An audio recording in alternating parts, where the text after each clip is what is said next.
going on, everybody? Baseball season has arrived, and Bear Pets Podcast is here to preview it here. Myself, Geoff Schwartz. I'm the host of the Flippin podcast.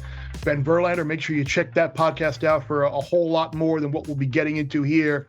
But I guess we'll just dive right into it and start in the division of the reigning World Series champions, the American League West, where Texas did not win a great divisional battle last year with the Astros and Rangers, where ultimately the Rangers did not win the division, but they did get the grand prize at the end. I guess we're kind of right where we were last year between the Rangers and the Astros for this division, right? Yeah, I think this year in the AL West, you're going to have two juggernauts at the top, but I'm going to throw a third in there. I'm higher on the Mariners than I think most people are this year, and it's simple. Over the course of 162, when you can have a rotation as good as the Seattle Mariners is going to be 1 through 5 with Luis Castillo, Logan Gilbert, George Kirby, and Brian Wu coming in at some point, most nights they're going to have a chance to win. So I see this as a 3-team race as it was last year in the division. But I think both teams at the top in terms of the Astros and the Rangers have some pitching problems right now in terms of injuries. Max Scherzer, Jacob deGrom with the Rangers out until at least the second half. But whenever I hear deGrom injury news, I never really feel confident that the timetable is what it is or that he's going to pitch at any point. And then the Astros are dealing with some injuries, but Justin's going to be back early in April at some point. So I'm a little less concerned with the Astros rotation, and that's why I like them in the American League West this year. Again, do you think Hunter Brown could be a guy that really kind of takes a little bit of a step forward this year? I think last year was big for him. I think he ran out of steam a little bit towards the end of the year with all those innings for the first time in his career. Really, his stuff plays in the big leagues. He's proven that. He's nasty. It's just a matter of can he do it for 150, 200 innings. And I think last year will be vital. I do think he can have a really good year for them. And hopefully when it comes time for that playoff push, he's still a big factor in that rotation. He needs to be. Their rotation isn't set up to be super deep. So do you think if the Rangers sort of start slow before their pitching comes back, is there an opportunity midseason, you think, to take them at a better number to win the division, assuming that they get their starting pitching back at some point? Absolutely. I think this division is going to wind up being super close. And we saw it last year with the Rangers. They're a very streaky team, right? And that's why they won the World Series. They were streaking at the right time in the right direction in October and early November and went on to win the World Series, and nobody was going to get in their way. But we saw it during the regular season last year. They would be really good and then really bad. And there were opportunities last year, I feel like, to buy low on a team that offensively is one of the best offenses in baseball and only learned in the playoffs how to win in the biggest moments. And I actually I think their offense is going to be even better this year with Wyatt Langford in making the opening day roster. He's going to hit 3rd or 5th in that lineup, according to their manager. Crazy. So absolutely. I think second half Rangers are going to be a much better team than first half Rangers. How important, sorry, Bear, just one quick question. Go ahead, Jeff. Go ahead. How important is a Bruce Bochy to a team, right? He's won 4 World Series now. They tend to play better, his teams do, at the end of the season than the start of the season. How important is that at all, managers, to handicapping the success of a baseball team, maybe not in the regular season, but in the postseason? I think what the value that managers bring to a baseball team, there's 2 different things. There's a regular season manager and there's a postseason manager. And a regular season manager, it's not really about pushing the right buttons at every single step. There's 162 games. At that point, it becomes more of an understanding of how to deal with your players, when to give them rest, when to not listen to them, when to listen to them. And a guy like Bruce Bochy is going to command a locker room. And then come playoff time, it becomes about X's and O's and not pushing the panic button. How many times have we seen managers push the panic button in the playoffs? It happens every year. I feel like Dave Roberts has done it a few times. Kevin Cash with the Rays when he pulled Blake Snell. Managers just become different in the playoffs, and Bruce Bochy is a guy that's going to handle the regular season well. And come playoff time, every single guy on that roster is going to trust every single decision that he's going to make. And honestly, that is extremely valuable for a team. And that is a big advantage. Now that you bring it up, Jeff, that's a big advantage for the Rangers this year in that division is the Astros don't have a Dusty Baker type presence in that locker room, an old veteran manager that is going to be a Hall of Famer, or one of the new young bright managers in the game of baseball, and AJ Hinch. He's not there anymore. None of them are. So now you have Joe Espada, who's really just a question mark in my mind. And Bruce Bochy, on the other hand, is an all-time great. All right, from one extreme to the other here in that division. Tell me, am I crazy for betting the Oakland A's over 57.5 wins? And do they have a chance to not finish in the cellar with how bad that Angels team looks on paper? Well, those are two different questions that are going to get two different answers. Do they have a chance to not finish in the cellar? No, they are going to finish in the cellar. Do they have a chance to go over their win total? Yes. Mason Miller in that rotation is nasty. Geloff in the infield is going to be really good. They have some pieces that I'm excited about. But man, it is just so bad. And the reason I wouldn't feel super comfortable with that over number is it's because it's not just about the roster that they're putting together that do have some pieces I'm excited about. It's going to be the vibe. And there is so much negativity around this team and around this organization. And that gets to players. It does. There's going to be nobody in the stands. Everybody's going to be talking about how bad they are. Everyone's going to be talking about how the Oakland A's Twitter account won't even turn on their comments because they're so embarrassed about what's going to be said. It's a joke, for lack of a better term, what's going on up there. And do they have some good pieces? Sure. Do I feel confident that they're going to be able to win close to 60 games? I don't. 50 and 112 last year, so you need an 8-game improvement to get there. So we'll see what happens in the Central. Doesn't it feel like it's kind of like anybody could? Well, I shouldn't say doesn't it. Does it feel to you like anybody but the White Sox could win that division? I mean, Cleveland, their rotation should be better. Bieber looks like he's reborn in the spring. The Tigers are a very trendy team. The Royals, people think have had a nice spring. The Twins, on paper, probably are the best team, but they've had some unfortunate injuries in spring training. Losing that closer for a while can be problematic.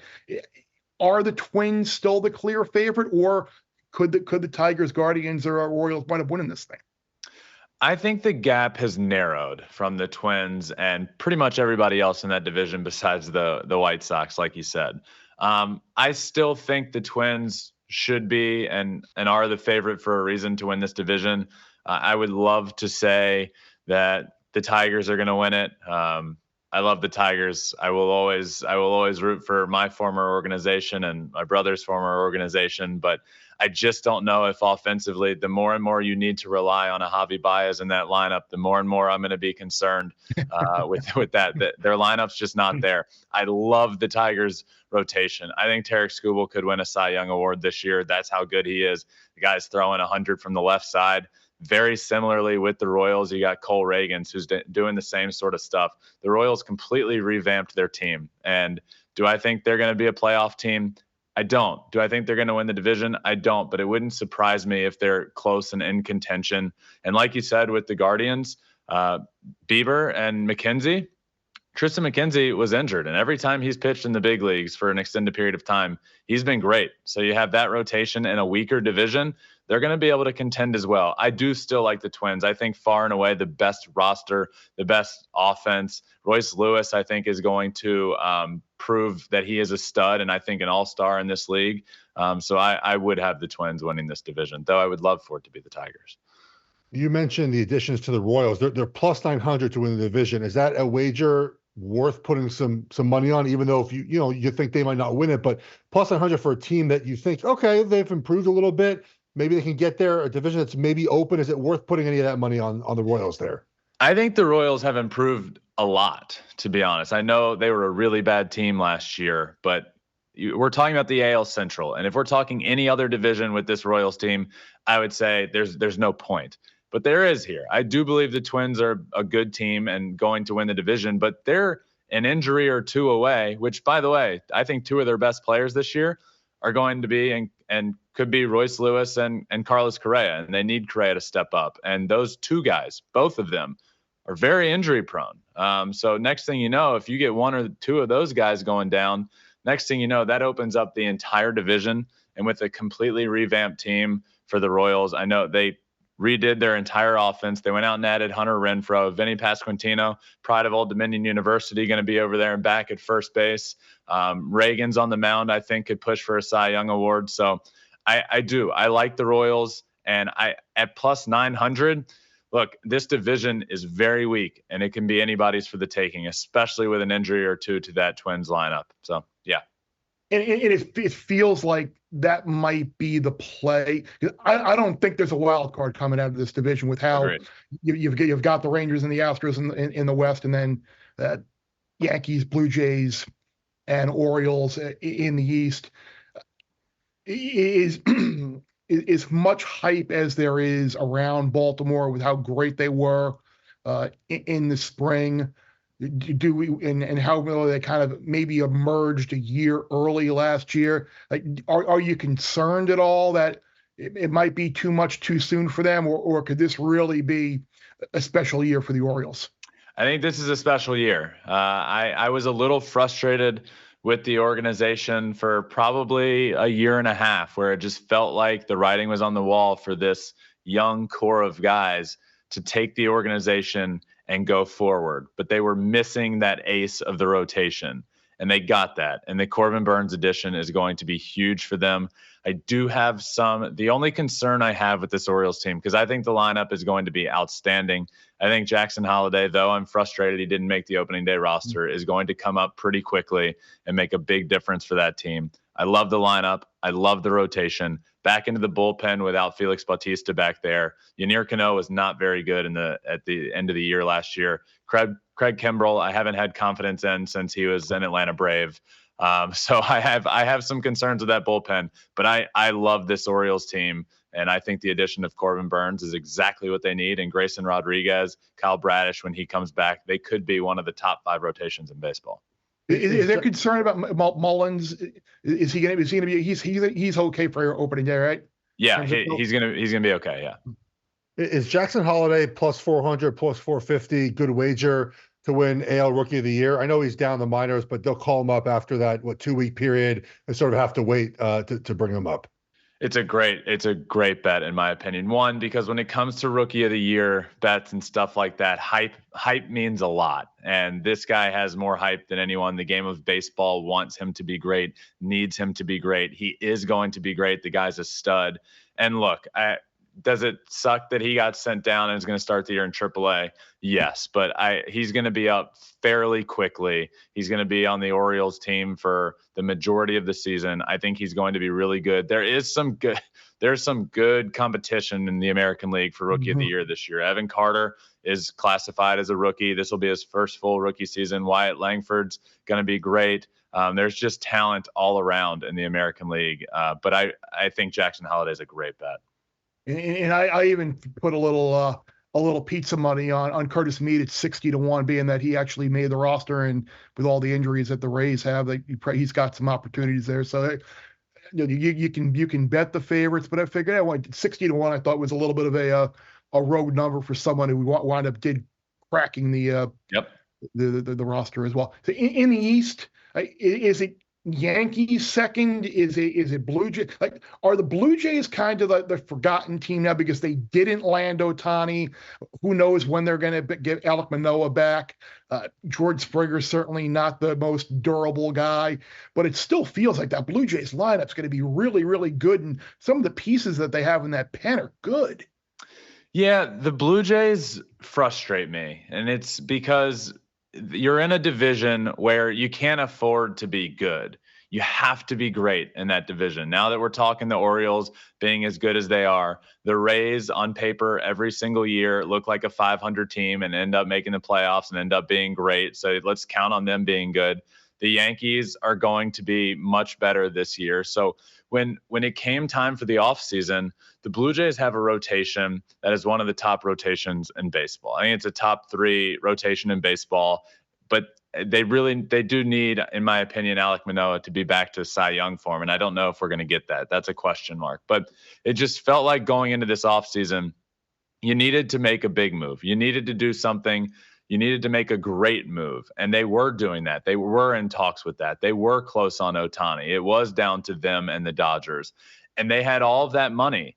And what did they do with it? what all of that money that they were prepared to go all in for Shohei for and improve their team, what did they do with that money? Justin Turner? That's the move that's going to make them great? I like Justin Turner. He's a really good addition and can DH and can play third base when you need him to.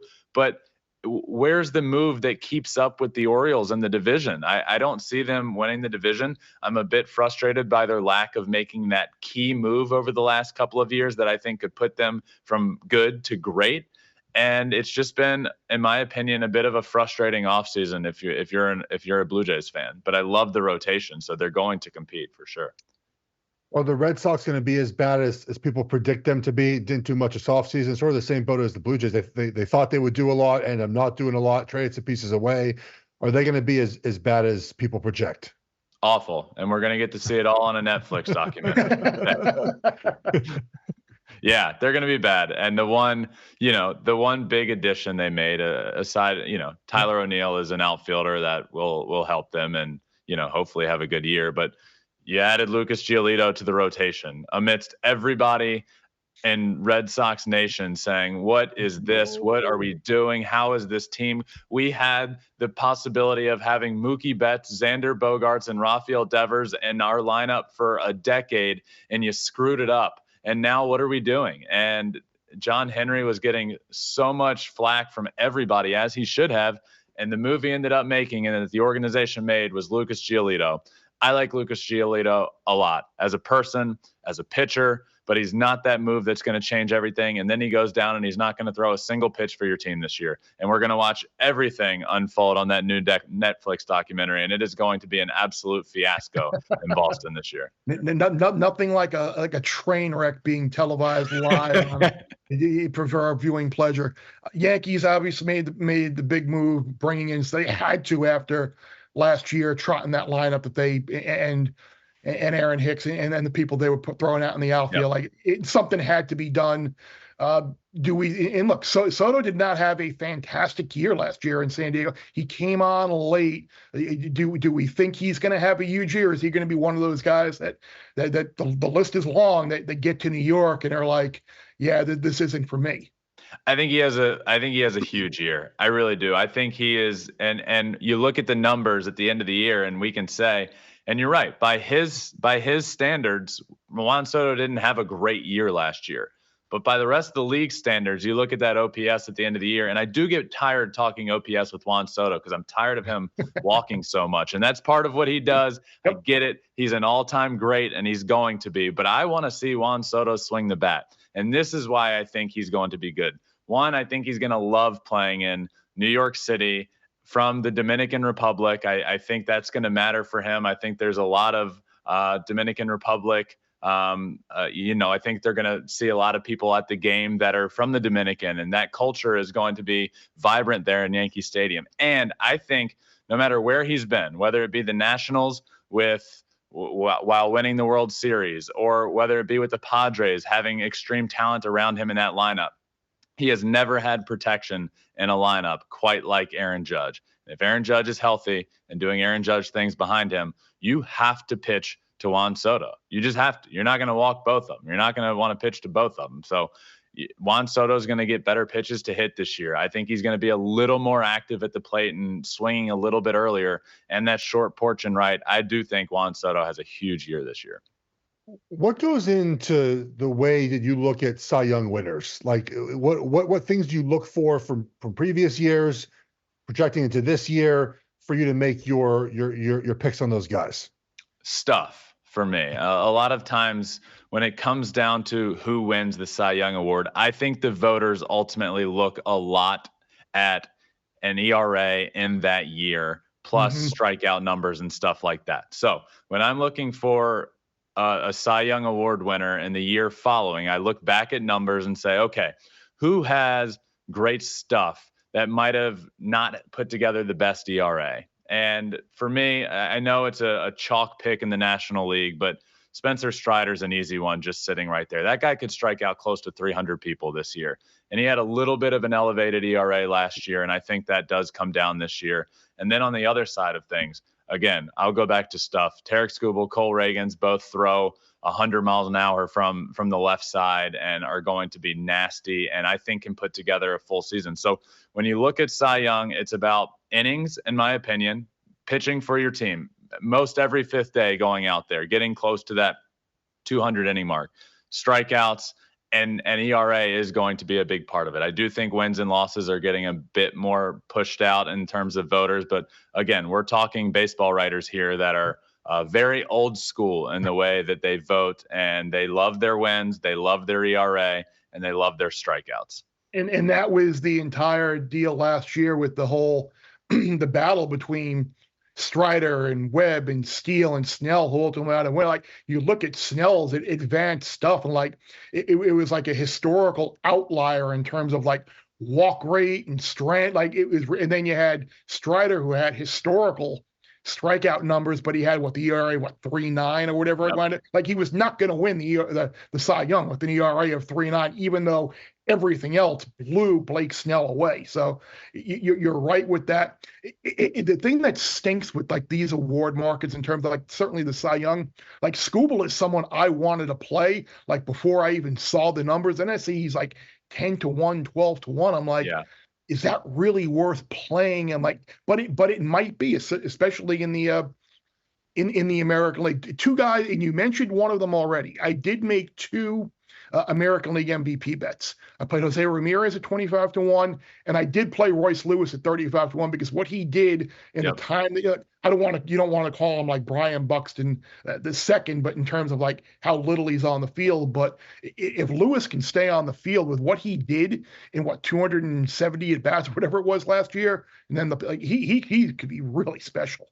Yeah, I like him a lot. It's always been injuries for him. Whenever he's healthy, and we saw it in the playoffs, when he's healthy, he's dynamic. And I just want to see a full healthy season. That's why I think it's a good bet, because if you were to tell me right now that we're going to get 150 plus games of Royce Lewis in 2024, then we're talking, okay, well, this guy can put up MVP numbers. So I think that number for a guy that has the talent that Royce Lewis has is honestly great. Do you have an AL pick? Have you picked your winner of the AL yet? My pick for AL MVP is Juan Soto, because of the protection in that lineup, because I think he's going to thrive in New York. If I were to dive a little bit deeper, I do think there's some really good value on Adley Rutschman. I think voters love catchers. I think the fact that Adley plays as much as he does as a catcher for a team that's going to be very, very good and potentially the top seed in the American League again. And I think he just continues to improve. He's still so young. He's so good. He plays most every day as a catcher, and I think he's going to put up some good numbers. So there's some value there. And I do like Julio this year as well out of Seattle. And that's honestly why I'm a bit higher on Seattle this year, because they have the rotation, and I think Julio could put together his first MVP season. Certainly would not be a surprise with how he just emerged on the scene for sure. Moving on over to the National League now. Everyone obviously, Dodgers, highest win total in baseball, shortest price to win the series, and a massive favorite to win the division in the NL West. I guess, the first thing when you talk about the Dodgers, you have to bring it up now with the story about Ohtani. Like, do we think that there's going to be any repercussion throughout the course of the year where maybe could there be a suspension? Could something happen where maybe we move the Padres or the Giants up or the Diamondbacks up, and it's not right now reflected in their win total? Do we think there's anything potentially coming down the road that could? It's kind of ironic that we're talking about from a betting standpoint. We could bet the Padres over, or the Giants over, the D-backs over, because the Dodgers may suffer. Do we think there's anything like that could happen? I don't foresee it happening, but again, all I know to this point is exactly what's out there. But even in a world in which that happens, that lineup is still so good. It's an unbelievable lineup. It's an unbelievable lineup with Shohei in it. I'm excited to watch him. I know he's not pitching this year. I'm so excited to see him in that lineup, sandwiched between Mookie Betts and Freddie Freeman. They really are. They really are unbelievable. And the odds for the Dodgers to win the division are insane. And I did make my pick. The Dodgers, in my opinion, are going to win that division. But Right. everyone else just keeps getting better and better and better. The Giants improved so much this offseason. The Diamondbacks continued to improve down to yesterday when they signed Jordan Montgomery. It's just everybody else is getting good. The gap might be narrowing a bit from what it was at after they signed Shohei and Yamamoto, but I still think they're by far the best team. I just want to make it known the Dodgers have won exactly one championship since 1988, and it was the year they had the bubble. So just want to make that known. I am a Giants fan, Ben, by the way. So I want to make everyone know the Dodgers, every year we keep hearing this. They're winning the World Series, everyone. They're going to do it, and they never do it. So I just want to make it clear that something's going to go wrong in the postseason. I don't know what it's going to be, and it's going to make me very happy, Ben. Can I rely on the Dodgers screwing this up somehow in the postseason? Well, you pull out that number of 1 championships. I can also add to that they have won exactly 1 playoff game in the last 2 years. So it hasn't gone well in the playoffs. And winning in baseball is not about winning over the course of 162. If you were to tell me right now that the Los Angeles Dodgers are going to have the most amount of wins in the regular season, I would say, great. That is not a shock at all. If you were to tell me the Los Angeles Dodgers are going to win the World Series, I would say that is a bit of a shock because they don't know how to win in October right now. And whether that be the lineup just going cold or getting a little tight, I wouldn't expect the playoffs to start and Mookie Betts and Freddie Freeman have the same October they did again as they did last year. I just wouldn't. But I don't know if they're accustomed to – I think it might be in their heads a little bit at this point. At this point, the last couple of years, they keep getting knocked out by NL West teams. It was the Padres. It was the Diamondbacks. Who's next? The Rockies? Are the Rockies going to get in and knock them out this year? I mean, it does get a bit ridiculous come October, and I don't know how they get over that hump. But this team is certainly a juggernaut.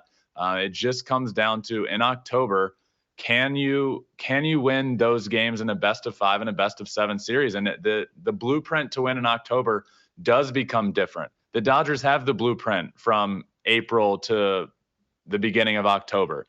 They don't have the October blueprint. They just don't right now. And that's one of the reasons why on FoxSports.com, I did a couple of baseball picks as well for the World Series. And I know, Jeff, this is like unprovoked and unsolicited. The Giants pitching, they got it. I took the Giants at 45-1 to win the World Series, 20-something to 1 to win the NL. That rotation in the postseason. I mean, look, we don't know they're necessarily going to stay healthy, but if you're trotting Snell, Webb, Harrison, and Hicks out there before you even get to Duvall in the back end, the lineup isn't great, but Farhan will figure it out and make whatever moves they need to. Like, the Giants feel like the type of team that will be built to win a bunch of short series.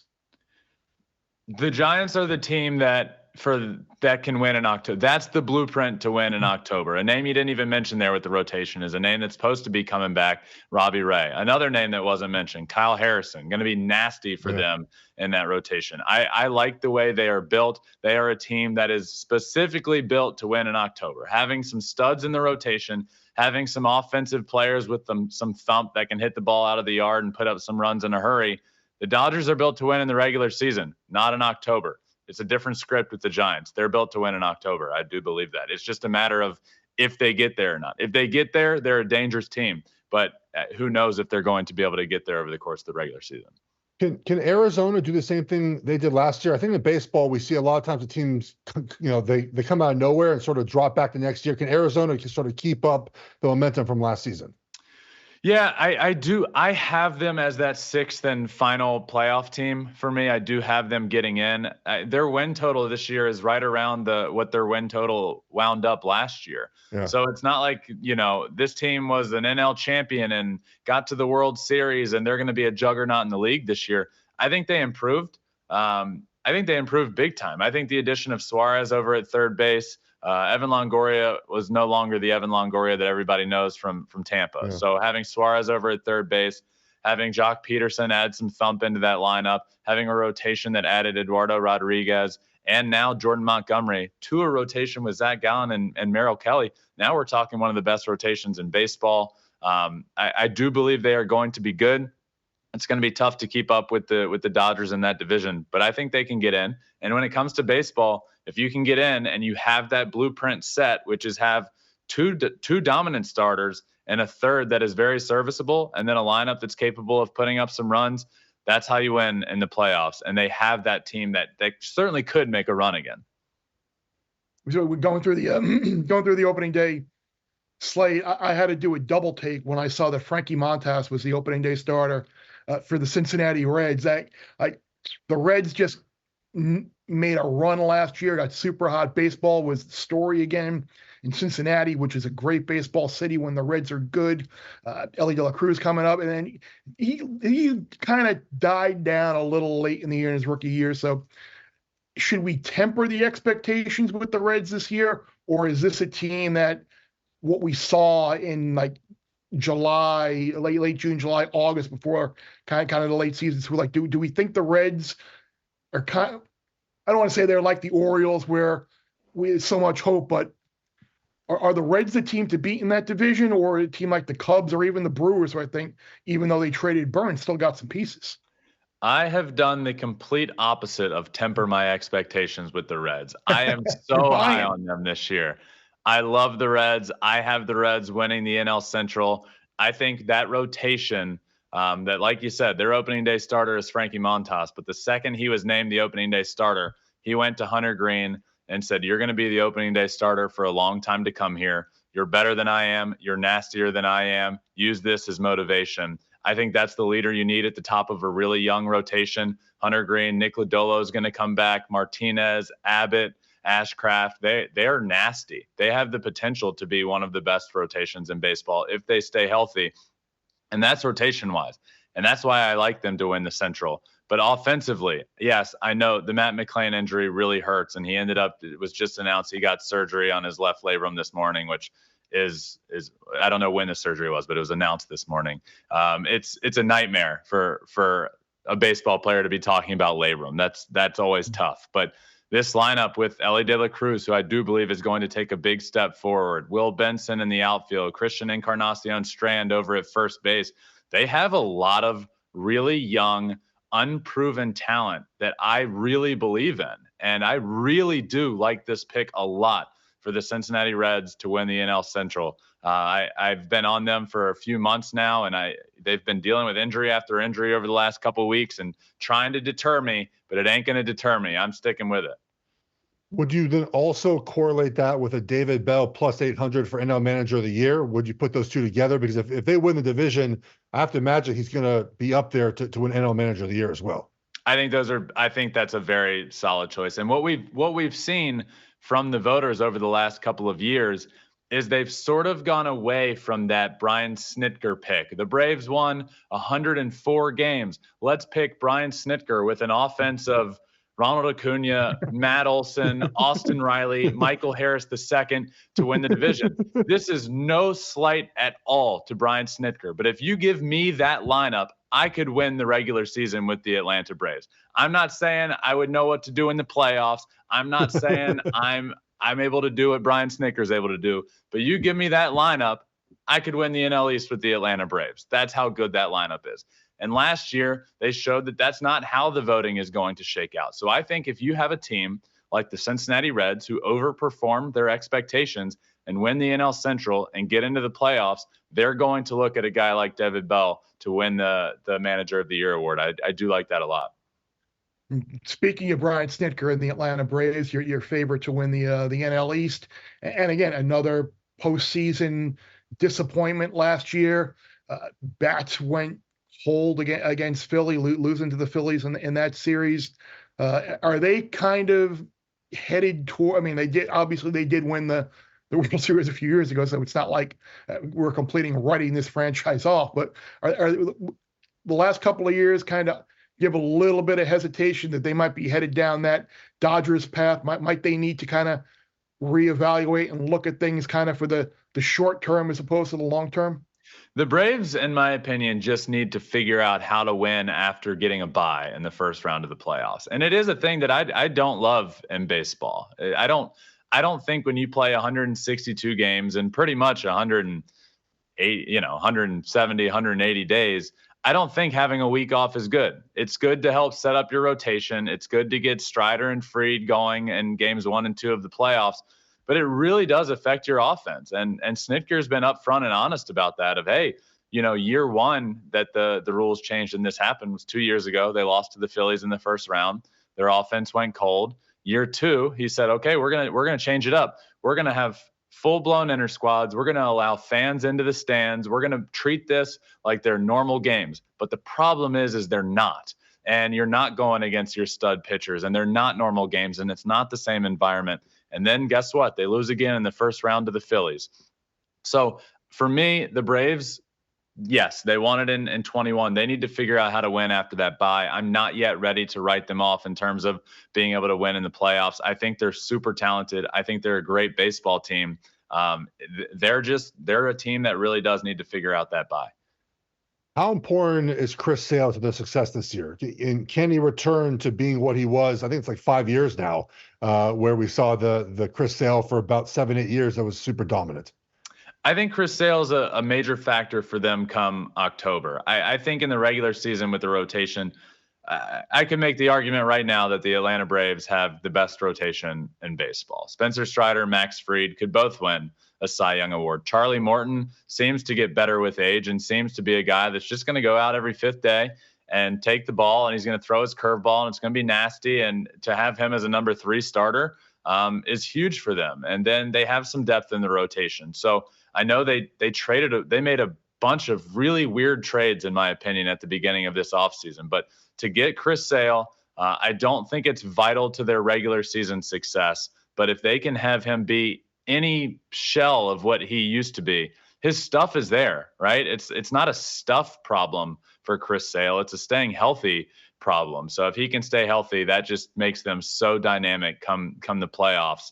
And that's where I think it's huge for them. But they can still win the regular season without him. You mentioned Juan Soto, AL MVP, NL MVP. Any thoughts?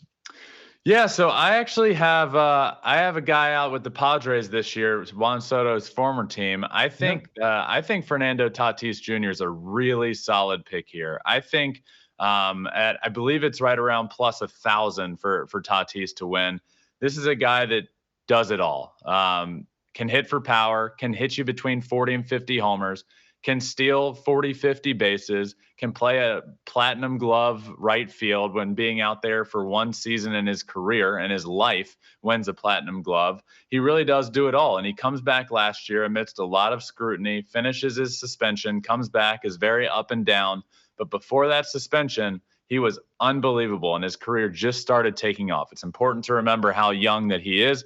It's also important to remember that Fernando Tatis never took a substance to improve his baseball abilities. He took it to try and come back quicker from an injury. So let's not say without these substances, how good can Fernando Tatis Jr. be? We know how good he can be. Now he's going to have a full season, a full spring training, and I think he's going to put together a fantastic season.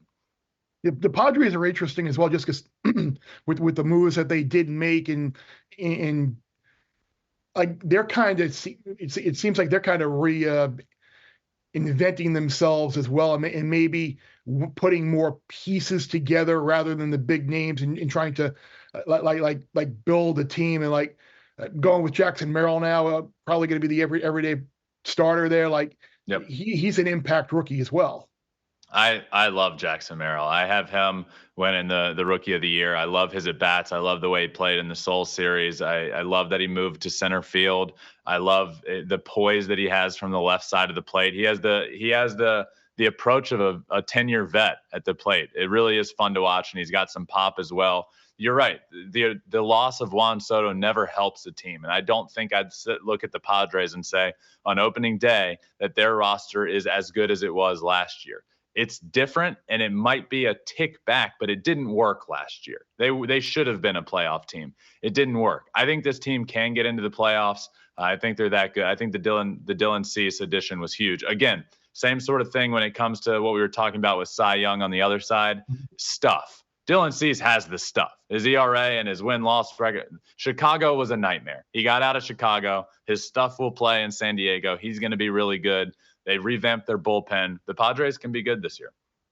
Looking big picture here, now that we previewed mostly every team, what's your favorite MLB title odds? Now, there's obviously the favorites, Braves, Dodgers, but is there anyone sort of lower that you put some money on? I think there's some good value in the Seattle Mariners. I really do. We've talked a good bit throughout this show about the blueprint to win in October. Same sort of thing with what Bear said about the Giants.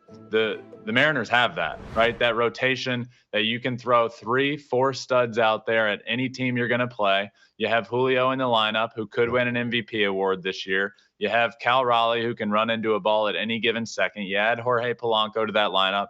I'm not going to sit here and say that I love the Seattle Mariners lineup. I'm not. But they're a team that if they can get into the playoffs with that rotation, that bullpen, and some studs on offense, a couple of them, I do think that they're a team that there is some value on them winning the World Series this year. And ultimately, your World Series pick is? My World Series pick this year is the Philadelphia Phillies over the Baltimore Orioles. I think the Phillies, I think they're extremely talented. I think with those guys in the lineup, you're now going to get a full healthy season of Bryce Harper.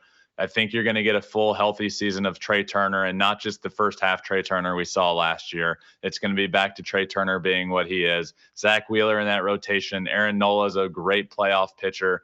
Ranger Suarez in that rotation. I really do like them. It's a tough place to win.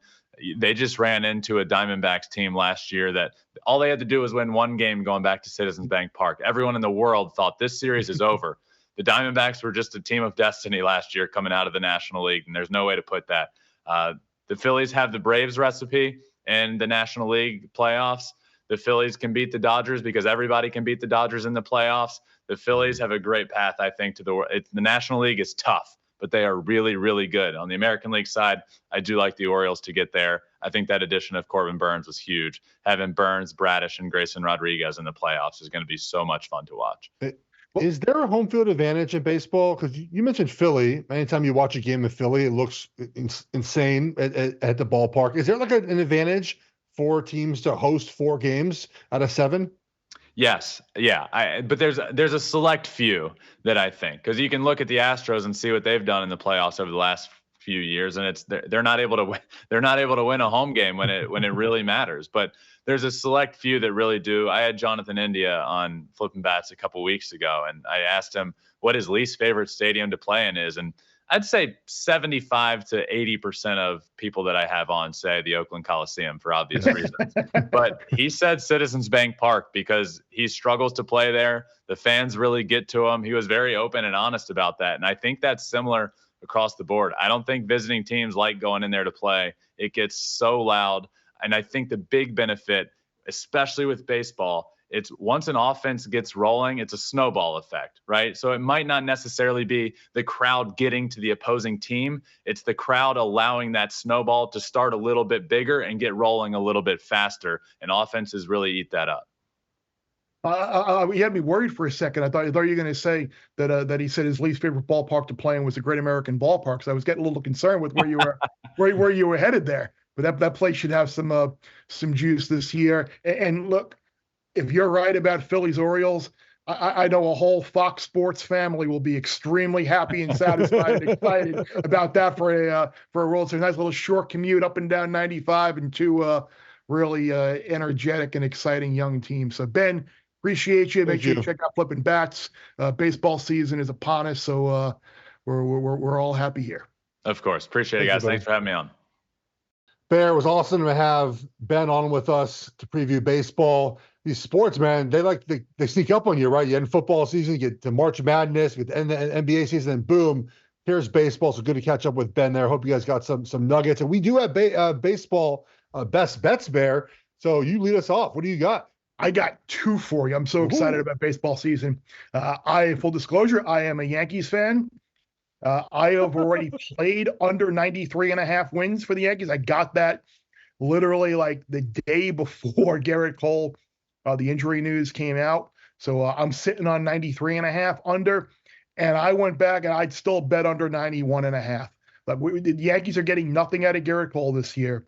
By all indications, like everyone who is talked about this knows he's headed towards surgery, or at least feels that that's the path this is going down. You got Aaron Judge, who he's already talked about, like his toe is going to be something that he needs to have maintenance for basically throughout his career. So he's going to be built into to sit a couple of days. Kinjar Stanton, like he had a $190 last year. Like what are you going to get out of him? Sure, he's been great in the spring, but I think this team, despite the addition of Soto and some other moves that they made, LeMahieu's on the DL now to start the year. This is still a team that I don't think threatens the Orioles in the East. I think if they win 90 games, I think it'll be a big surprise. So under 91.5 wins for the Yankees is best bet number 1, and then best bet number 2 is under 94.5 RBIs for Mike Trout. We talked a little bit about how that Angels team isn't going to be very good this year. No Ohtani in the lineup. Mike Trout's a guy who he's been dealing with a wrist injury last year. He's been hurt a lot lately. Like, if no one can get on base in that lineup, how is he driving in runs outside of the solo home run here or there? So if you had to bet like either the home run total under or the RBI total under, I'm under 94.5 ribbies for Mike Trout. I think it would be a major accomplishment if he went over that number this year. I love how you just spite bet your own team. I love it so much. I've never I did it last year too. Win total for a team I liked. I did it last year too, and all throughout the regular season when they were pulling those like 1-run games out of the what, and I'm like, Yankees to miss the playoffs is available at plus 165. It did. But the Yankees to miss the playoffs still available at plus 140, and it wound up being an easy winner, which was great. You didn't tell me that to wager on that, so I don't know who. You need to follow me on Twitter. I do follow you on Twitter. All right, my best bet is the Rockies under 60.5 wins. Bear, you know this. In each league, there's going to be one team who's dreadful, right? And every year was one in the AL, one in the NL, and they're under 60 wins. Last year, the A's I think had 50. The Rockies had 59. The Rockies probably got worse off a roster last year that was not very good. They couldn't hit the ball, couldn't pitch, made no improvements, and more importantly, Bear, is the improvements made by the Giants, by the Dodgers, the Padres, by the Diamondbacks. Like everyone in the division got better. The Rockies got worse. They're going to be the punching bag of the NL. So I have them under 60.5 wins. Yeah, I think the Rockies have one of the worst pitching staffs ever assembled in terms of like strikeout percentage or so. And if you're in that ballpark and you can't strike out pitchers, and your pitchers if you're pitching to balls in play, that is, maybe you could be in that Rockies rotation there. You're former pitcher. Yeah, I'll get my son on the bump there. He's learning how to pitch now in Little League. He can't be much worse, right? So exactly. The Rockies are going to be. I think they might have the worst record, worse than the A's. But look, Ben brought up a good point about the A's morale, man. When you have 1,000 fans, 2,000 fans at your games, and I know that we're professionals and we're supposed to play hard no matter what, and they do. But when you have 81 home games, Bear, and you might get what?